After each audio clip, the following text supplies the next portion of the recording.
Good morning students. Today we are going to study new chapter, that is chapter 18 Rules and Duties. आज हम लोग नया chapter पढ़ने जा रहे हैं जो कि है रूल्स एंड ड्यूटीज़, मतलब नियम और कर्तव्यों के बारे में हम इस चैप्टर में पढ़ेंगे। We all live in a society. हम सब एक समाज में रहते हैं। Ours is a modern society. और हमारा समाज क्या है? आधुनिक है, मतलब हम मॉडर्न सोसाइटी में रहते हैं। We use many electronic products every day and follow a set of rules to use them. और हम रोज़ के जीवन में कुछ बिजली के प्रोडक्ट्स होते हैं, बिजली के जो सामान होते हैं उसको अपने जीवन में इस्तेमाल करते हैं, जिसके कुछ नियम होते हैं ना, जिसको इस्तेमाल करने के कुछ रूल्स होते हैं।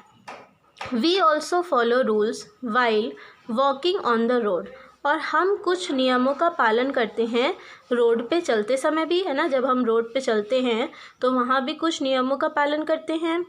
ट्रैवल करते हैं, ट्रैवलिंग एंड सो ऑन, जब ट्रैवल करते हैं बस से, ट्रेन से या फिर एरोप्लेन से, तो हम उस समय भी कुछ रूल्स को फॉलो करके चलते हैं। Children also follow the rules of the games they play. और जो बच्चे होते हैं वो भी कुछ नियमों का पालन करते हैं जो खेल वो खेलते हैं, जैसे कि बैडमिंटन, क्रिकेट, लूडो, कोई भी गेम जो बच्चे खेलते हैं उसके भी कुछ रूल्स होते हैं जो कि बच्चे फॉलो करते हैं। These rules are led by the schools और पेरेंट्स। अब ये जो नियम होते हैं ये किसके द्वारा बच्चों को बताए जाते हैं? या तो वो स्कूल से सीखते हैं ये नियम, या फिर उनके माता पिता उन्हें बताते हैं, है ना। ये जो नियम होते हैं समाज में रहने के, किसी भी गेम को खेलने के, या फिर रोड पे चलने के, ट्रैवल करने के, ये रूल्स हमें कहाँ से पता चलते हैं? स्कूल से या फिर पेरेंट्स से। Similarly, we need to follow certain rules and regulations to live peacefully in a society. अब इसी तरह हमें ज़रूरत है कुछ नियमों का पालन करने की अपने समाज में शांति से रहने के लिए, है ना। अगर हम अपने समाज में शांति से रहना चाहते हैं तो हमें क्या करना है? हमें कुछ नियमों का पालन करना होता है। Respecting one another and understanding people around us are essential for peaceful social life.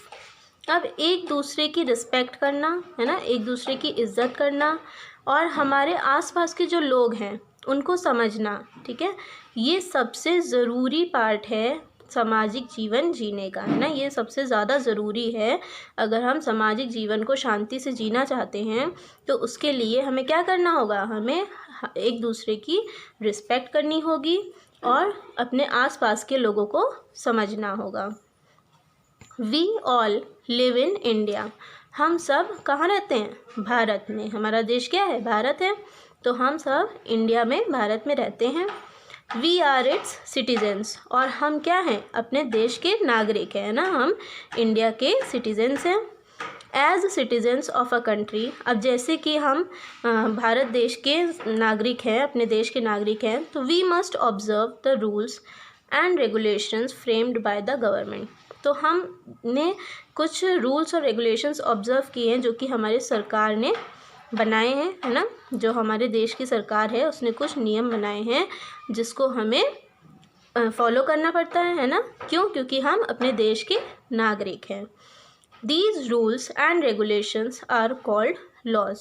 और ये जो नियम होते हैं उन्हें क्या कहा गया? laws मीन्स कानून, है ना। जो रूल्स और रेगुलेशंस हमारी सरकार के द्वारा फ्रेम किए गए हैं जो कि हमें फॉलो करना पड़ता है as a citizens of a country, उसे क्या कहा जाता है? laws कहा जाता है। So students, I hope you have understood this much. Now we will continue this chapter tomorrow. Thank you.